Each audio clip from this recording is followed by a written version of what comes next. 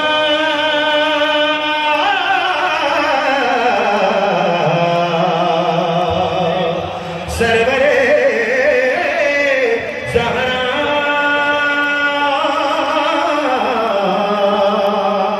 آہبا ویلا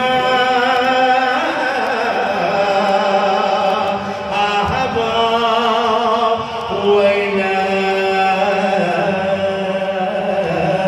سب مل کر بولو یا زہرا یا زہرا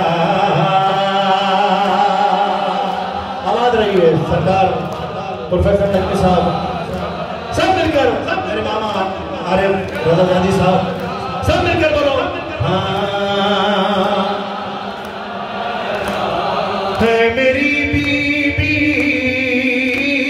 ہے میری بی بی تیرے در پہ استغاثہ ہے تیرا ممنون میری شہزادی یہ جہاں سارا ہے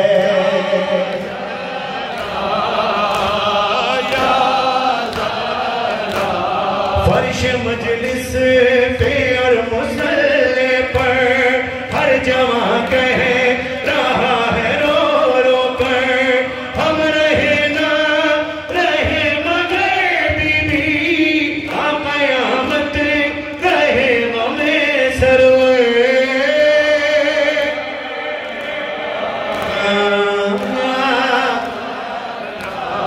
اے میری بی بی تیرے بچوں کا غم مناتے ہیں اپنی اولاد سے کہیں بڑھ کے غم یہ پیارا ہے آخری بات ایک بار مسائی کا اور آپ سے الوداع سینوں پہ ہاتھ مارنا یا زہرا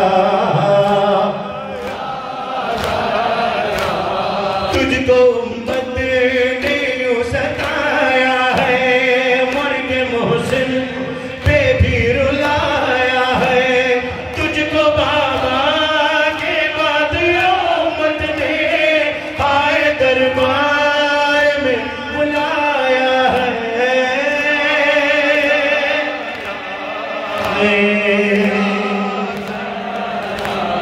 اے میری بی بی اے میری بی بی کتنے صدمے اٹھائے ہیں تو نے جیت جی تجھ کو میری شہزادی غم نے مارا ہے یا زہرا یا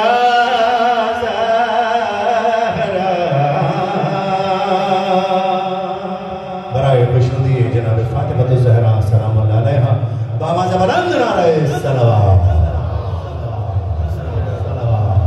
متوجہ حضرات السلام علیکہ یا ابا عبداللہ السلام علیکہ یا ابن رسول اللہ السلام علیکہ یا ابن امیر المؤمنین وابن سید الوسیین السلام علیکہ یا ابن فاطمہ الزہرا سیدۃ النساء العالمین السلام علیکہ یا شہیدان کربلا یا ابا الفضل العباس ابن امیر المؤمنین ورحمت اللہ وبرکاتہ السلام علیکہ مولا غریب الغرباء السلام علیکہ یا معین الضعفاء والفقراء السلام علیکہ یا شمس الشموس ایہا المدفون بارض طوس السلام علیکہ یا سلطان عرب والعجم یا علی ابن موسیٰ ایہا الرضا الراضی بالقدر والقضاء روحی و جسمی لک الفدا برحمت اللہ وبرکاتہ